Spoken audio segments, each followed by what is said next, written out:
ప్రభునందు ప్రియులైన మీకందరికీ యేసుక్రీస్తు ప్రభువారి నామములో శుభవందనాలు తెలియజేస్తూ ఉన్నాం. ఎడారి సెలయేర్లు అను ఈ దిన పాఠమునకు స్వాగతం. జనవరి 10. ఆసియాలో వాక్యం చెప్పకూడదని పరిశుద్ధాత్మ వారిని ఆటంకపరిచినందున అపోస్తల కార్యములు 16వ అధ్యాయం 6వ వచనం. దేవుడు ఆ రోజుల్లో అపోస్తులను నడిపించిన తీరు చాలా ఆసక్తిదాయకంగా ఉంటుంది. ఈ నడిపింపు ఎక్కువ భాగం అడ్డగింపులతోనే నిండి ఉంది. చాలాసార్లు దారి తప్పుతూ వెళ్ళారు ఈ అపోస్తులు. ఎడమవైపుకు తిరిగి ఆసియా వెళ్తుంటే దేవుడు వాళ్ళని ఆపాడు. కుడివైపుకు తిరిగి బితూనియాకు వెళ్తుంటే మళ్ళీ ఆపాడు.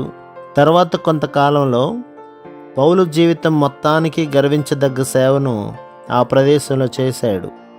కానీ ఇప్పుడు మాత్రం పరిశుద్ధాత్మ తలుపుల్ని మూసి ఉంచాడు. సైతాను పదిలంగా కట్టుకున్న ఆ దుర్భేద్యమైన కోటగోడల్ని కూల్చే సమయం ఇంకా రాలేదు. ఆ పని కోసం అపోల్లో వచ్చి చేరవలసి ఉంది. ఇప్పుడు పౌలు బర్నబాల అవసరం మరొక చోటు ఉంది. ఆసియాలో సువార్త చెప్పడం లాంటి బాధ్యతాయుతమైన పని కోసం వాళ్ళకి ఇంకా శిక్షణ అవసరం. నీవు వెళ్ళవలసిన దారి గురించి ఏమన్నా సందేహం ఉంటే దాన్ని వెంటనే ప్రభువుకు అప్పగించు. వెళ్ళవలసిన ద్వారం తప్ప మిగతా తలుపులన్నింటినీ మూసివేయమని ఆయన అడుగు. ఓ పరిశుద్ధాత్మదేవా, దేవుని చిత్తం కాని దారుల్లో నా అడుగులు పడకుండా ఆ దారులన్నింటినీ మూసేసే బాధ్యత పూర్తిగా నీకే వదులుతున్నాను. నేను కుడి ప్రక్కకైనా ఎడమ పక్కకైనా తిరిగితే నా వెనుక నుండి నీ స్వరం వినిపించు అంటూ ప్రార్థించు. ఈ లోపల నువ్వు నడుస్తున్న దారిలోనే సాగిపో. నీకు అందిన పిలుపుకి లోబడే ఉండు.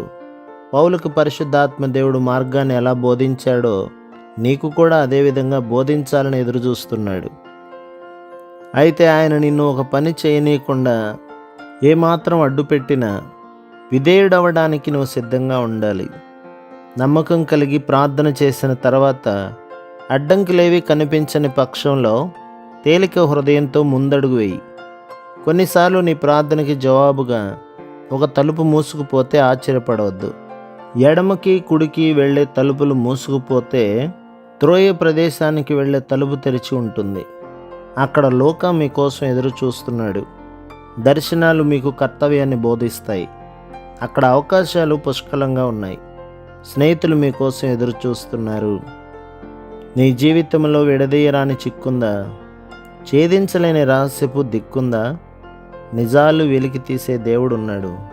ఆయన చేతిలోనే ఆ తాళం ఉంది. తండ్రి చేత మూయబడిన తలుపు నీ ముందుందా? అది తెరుచుకోవాలని నీ అంతరంగం వెళ్ళూరుతుందా? ఆయనే ఆ తలుపు మూసినవాడు. అది తిరిగి తీసేవాడు ఆయనే. చూడు, నెమ్మది గల దేవుని పట్ల ఓర్పు కలిగి ఉండొద్దా? సర్వజ్ఞాని ఆయనే అనడానికి అభ్యంతరం ఉందా? నీ భవిష్యత్తు జీవితం నిర్ణయించినవాడు ఆయనే. దాని తలుపుల్ని తెరిచేవాడు. ధన్యకరమైన తాళం చెవి ఆయన దగ్గరుందని గుర్తిస్తే కడకు నీకే అది లభిస్తుంది. ధన్యత, ఆదరణ, విశ్రాంతిగా మారుతుంది. ప్రభు మిమ్మును, మీ కుటుంబములను, మీ సంఘములను దీవించి ఆశీర్వదించునుగాక. ఆమేన్.